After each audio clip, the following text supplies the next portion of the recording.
Hola à tous, bienvenue sur votre podcast. Gardons le cap, le podcast qui permet aux entrepreneurs de tendre vers le succès.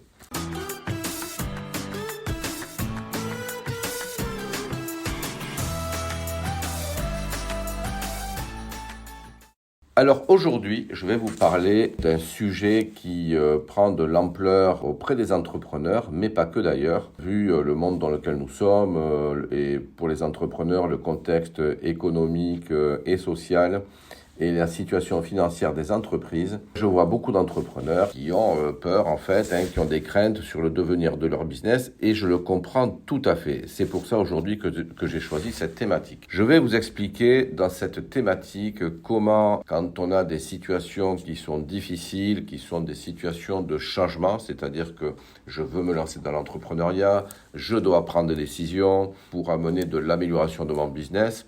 Je vais vous expliquer comment jouer avec cette peur-là pour en faire une force. Mais avant, je vais vous expliquer aussi que la peur de l'échec, c'est tout à fait humain. Et je dois dire que ça ne concerne pas d'ailleurs que les entrepreneurs, parce qu'on va retrouver la peur de l'échec quand on est enfant, étudiant, avec la peur de se planter à des examens, à des contrôles, avec derrière la peur de ne pas se sentir capable, d'avoir des doutes sur sa capacité, la peur de décevoir ses parents, la peur dans un couple de décevoir son conjoint, la peur de perdre une compétition quand on est sportif, la peur de décevoir ses amis ou la peur de ne pas réussir les défis que l'on se donne. Donc c'est tout à fait normal d'avoir peur. Le tout, c'est qu'est-ce qu'on fait de cette peur. Ça peut être une arme redoutable parce qu'on peut s'en servir pour avancer. Je vous expliquerai, c'est dans le cas où la peur devient un moteur.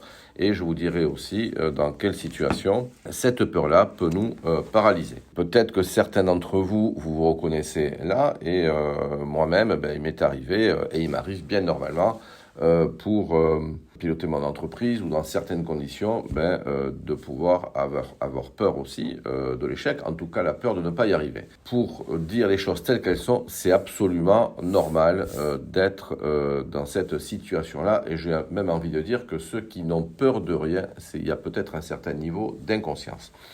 Donc, comment fait-on? Pour démarrer, j'ai envie de dire que la peur pour les entrepreneurs est vraiment amplifiée par le contexte actuel. Nous traversons une période, vous le voyez tous les jours, assez particulière depuis 4-5 ans où tous les ans on a une nouveauté qui contraigne les entreprises, les entrepreneurs. Depuis 5 ans particulièrement, ça s'est accéléré, mais on va dire depuis 25 ans, on est dans un monde en plein changement. Revenons à il y a 25 ans, Internet, pour ceux qui s'en souviennent, c'était un modem qui faisait du bruit et les applications ne sont pas du tout celles que l'on avait. On avait des rapports entre les individus dans l'entreprise qui étaient encore de l'ancien, on va dire de l'ancien monde. Et puis les nouvelles générations qui sont entrées sur le marché du travail, les nouveaux outils d'intelligence artificielle, une économie qui s'emballe avec différentes crises au début des années 2000, avec la bulle Internet, avec la crise des subprimes, qui a une onde de choc de 2008 jusqu'en 2014-15, et au moment où progressivement tout se redresse, nous avons le Covid, l'inflation, un contexte géopolitique avec des guerres. En France particulièrement, on se retrouve à l'heure où je vous parle, à nouveau sans gouvernement. Et pour tout dire, on ne sait pas où on va. Et puis les informations, les médias sont là pour alimenter cette peur et alimenter tous les freins que l'on peut avoir parce qu'on se dit où va-t-on? Je le vois moi sur mon business avec des entrepreneurs qui voient leurs clients mettre le pied sur le frein à la consommation, à l'investissement. Et je le vois aussi moi-même avec des entrepreneurs qui hésitent à prendre des accompagnements parce qu'ils ont peur de dépenser, de ne pas s'en sortir. Et on fait l'odoron et on attend que ça passe. Est-ce la solution? Alors, nous allons en parler ensemble, je le disais tout à l'heure. Pour corroborer tout ça, le nombre de défaillances d'entreprises a augmenté, la concurrence est rude, les marchés se contractent et les crises successives ont fragilisé de nombreux secteurs d'activité, notamment le commerce de détail, les vêtements. On voit des grandes enseignes qui diminuent leur présence sur le territoire, comme Maison du Monde, enseigne d'ameublement, Casa qui à nouveau en grande difficulté. J'ai appris que le plus grand fournisseur de batteries en Europe, de batteries électriques pour les véhicules, allait se mettre ou est en train de se mettre en situation de redressement judiciaire. C'est un Suédois, donc voilà. Et donc j'ai envie de dire que toutes ces nouvelles, en fait, ça met pas la patate, quoi. On est d'accord avec ça. Ça met pas la patate. Et donc beaucoup de gens se découragent et la peur peut aussi envahir le mental des entrepreneurs, mais une peur qui amène peut-être pour beaucoup aujourd'hui une espèce d'inaction et d'attentisme. Nous échangions hier avec quelques banquiers lors d'un déjeuner et ils me demandaient comment je trouvais moi le mindset des entrepreneurs. De leur côté, ils trouvaient beaucoup d'attentisme et je le comprends.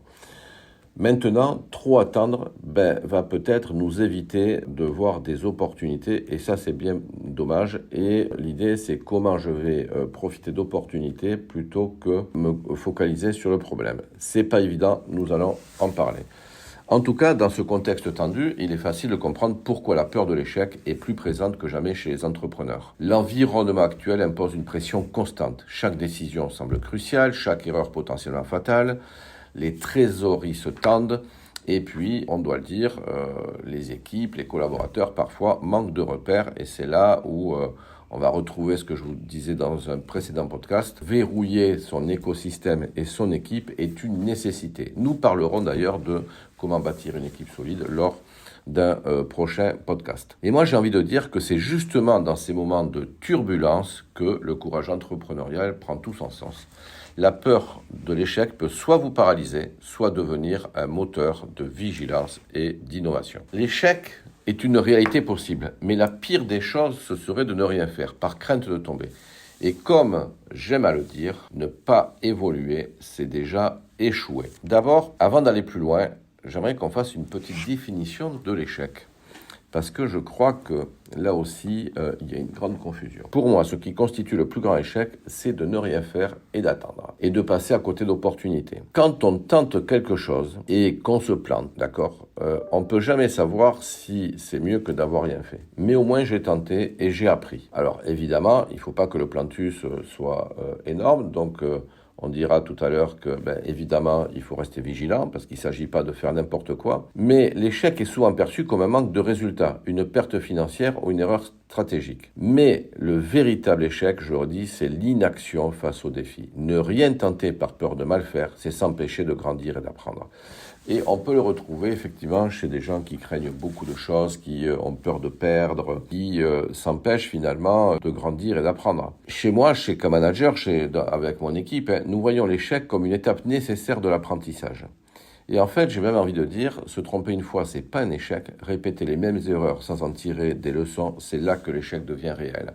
Je ne sais pas ceux qui ont lu La 5e montagne de Paulo Coelho, livre que je recommande absolument. Il explique que se tromper une fois, c'est une expérience. Faire la même erreur plusieurs fois devient un échec. Donc en fait, l'idée, c'est d'être conscient de ce que l'on fait et c'est d'être conscient que tenter quelque chose pour évoluer, par exemple, je veux devenir entrepreneur mais j'ai peur de me planter, faites un comparatif entre votre situation actuelle et la vision que vous avez de vous, entrepreneur. Pour ça, vous pouvez vous faire accompagner parce que parfois on n'a pas les outils pour s'imaginer autre chose que ce que l'on est. J'ai expliqué, je crois, dans le deuxième podcast, ou le troisième, comment j'étais devenu entrepreneur et c'est vrai que j'étais face à une falaise, si on peut comparer ça comme ça, et la falaise, c'est je dois sauter de l'autre côté de la falaise et j'avais le choix de rester sur le côté où j'étais, à l'époque j'étais à la banque, ou passer sur un autre univers. Et en fait, ça nécessite de vraiment se focaliser sur le devenir plutôt que sur la situation dans laquelle j'étais, où j'avais un bon job, qui me plaisait, mais qui m'excitait pas trop. Je vais vous dire pourquoi la peur de l'échec peut être un frein et que cette peur peut prendre des formes multiples. Tout d'abord, la peur de l'échec, c'est la peur de perdre confiance en soi et en ses capacités. C'est-à-dire que si on se dit « je veux tenter une nouveauté, je veux tenter une action, une stratégie, je veux changer de statut », la peur, c'est de se dire « et si ça ne marche pas, qu'est-ce que je deviens ?» C'est une belle question et je vous propose d'ailleurs d'y répondre. En fait, ayons un plan B de manière à se dire, vous savez, c'est comme je parlais de la falaise tout à l'heure, imaginez que vous ayez comme un filet de protection et avant de vous lancer dans quelque chose. Quand vous regardez votre situation aujourd'hui, vous comparez aussi la situation dans laquelle vous êtes et vous regardez la tendance. Que je disais, un entrepreneur qui hésitait à prendre un accompagnement avec nous, je lui ai montré un graphique par rapport aux chiffres qu'il m'avait donnés et je lui ai dit, si vous continuez comme ça, vous êtes en échec à coup sûr dans les 2-3 ans parce que rien ne se fait, l'entreprise se dégrade, la rentabilité diminue, la trésorerie se dégrade au fil de l'eau, il y a de moins en moins de clients, moins de marge et du coup, il avait peur de se lancer dans une nouvelle stratégie. Mais je dis, vous êtes déjà en situation où il y a eu quelques erreurs de fait parce que vous n'avez pas évolué. Donc maintenant, il est temps de passer à autre chose. Et il me disait, si ça ne marche pas. Oui, mais la situation dans laquelle vous êtes ne marche plus non plus. Donc c'est la nécessité dont je parle bien souvent de se renouveler quand on est un entrepreneur. Ensuite, effectivement, la peur de l'échec est liée à la peur de perdre des finances et d'aller en insécurité financière. Faites un comparatif toujours entre, je vais me répéter, est-ce que le modèle dans lequel vous êtes, est-ce que la situation dans laquelle vous êtes est pérenne ou bien on a besoin de renouveau. Moi je vais vous dire, et je suis un adepte du renouveau, pas de changement systématique surtout, mais de l'adaptation plutôt, j'ai envie de vous dire. Adaptons-nous à notre contexte et les recettes d'hier, d'avant-hier, ne marchent plus toutes. Les fondamentaux marchent, mais plus toutes. On a aussi, par rapport à la peur d'échec, l'idée de la dégradation de l'image de soi. Alors ça c'est vrai, il faut se détacher de ça parce qu'on peut se dire finalement si j'annonce que je me plante, etc., qu'est-ce que vont penser les autres? On va revenir sur la dégradation de l'image de soi liée à la crainte du jugement des autres. J'ai envie de dire, alors c'est facile à dire, je reconnais, mais les personnes qui peuvent se réjouir, il y en a certains que vous plantiez, ou en tout cas vous jugez du style il n'est pas capable, il y aura toujours des gens comme ça. Sachez-le, il y aura toujours des gens comme ça. Sachez que ces gens-là ne sont pas capables d'avoir eu le cran, on va dire ça comme ça, le cran de pouvoir faire ce que vous avez fait. Et ils se réjouissent parfois de se dire, bon tu vois, je te l'avais dit, il n'était pas capable, etc.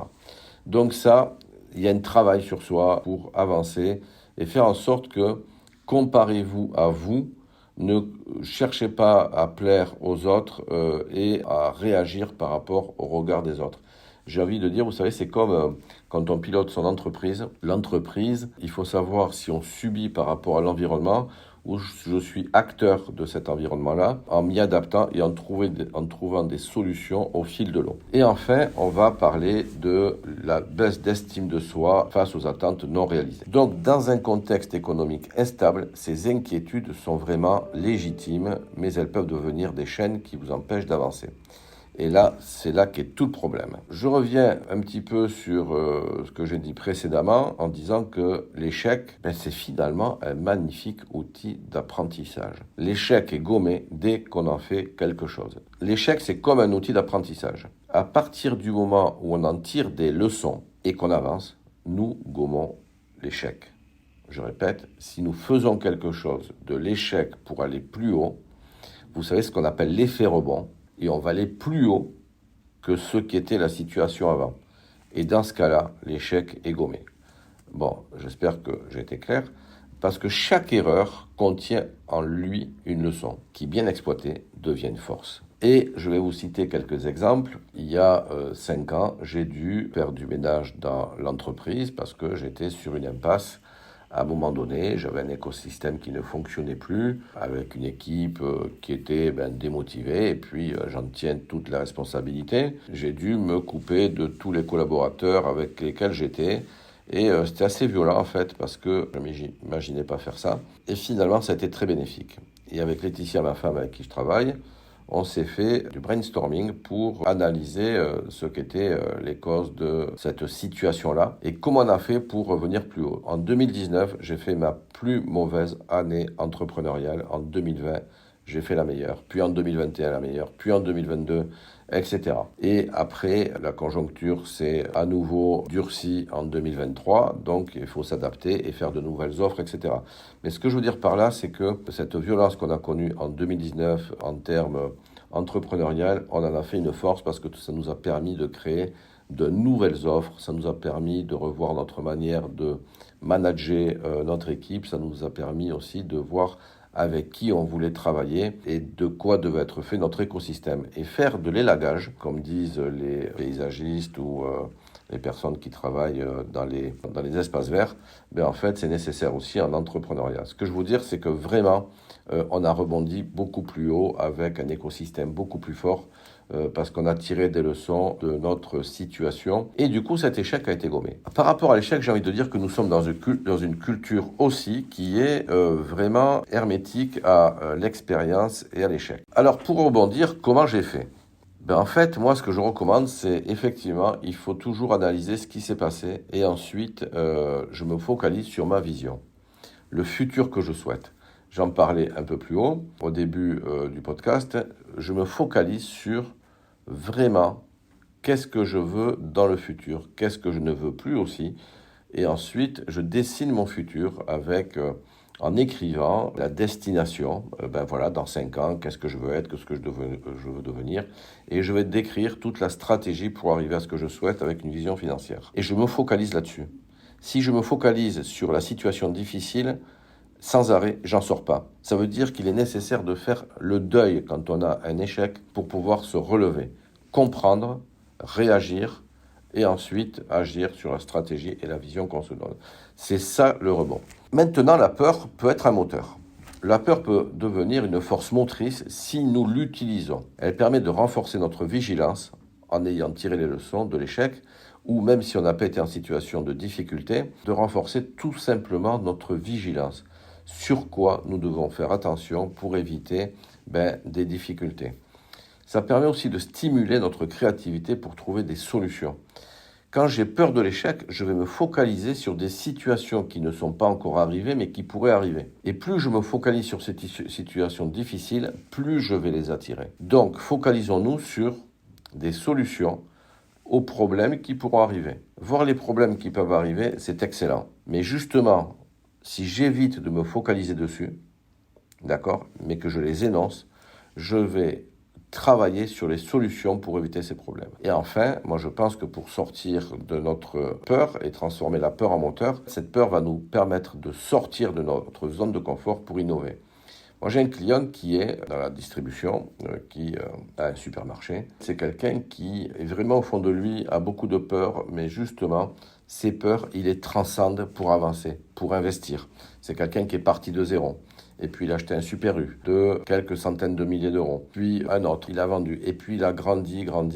Et c'est quelqu'un qui, de ses peurs, parce que voilà, il n'en parle jamais, mais en tout cas, il est dans l'extrême vigilance. Il sort de sa zone de confort. Il a toujours investi parce qu'il sait très bien que ce qui est statique finit par amener à l'échec.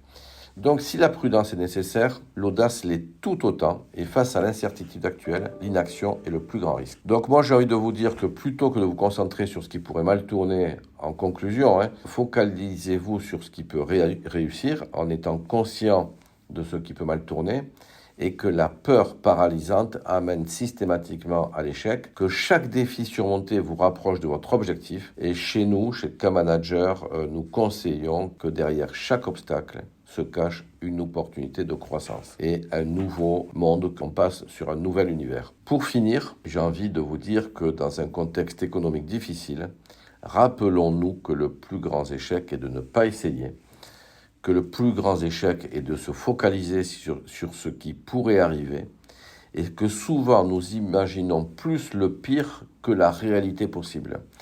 La réussite appartient à ceux qui osent, apprennent de leurs erreurs et avancent avec détermination. Donc j'ai envie de dire que vous n'avez rien à perdre à oser en toute conscience avec une méthode pour pouvoir éviter les regrets futurs et rester dans l'inaction. Alors, entreprenez avec courage, transformez vos obstacles en opportunités, dépassez vos limites et nous sommes là pour vous aider. Passez une magnifique journée et je vous dis à très vite. Je ferai un spécial podcast pour la fin de l'année. Ciao, ciao les amis!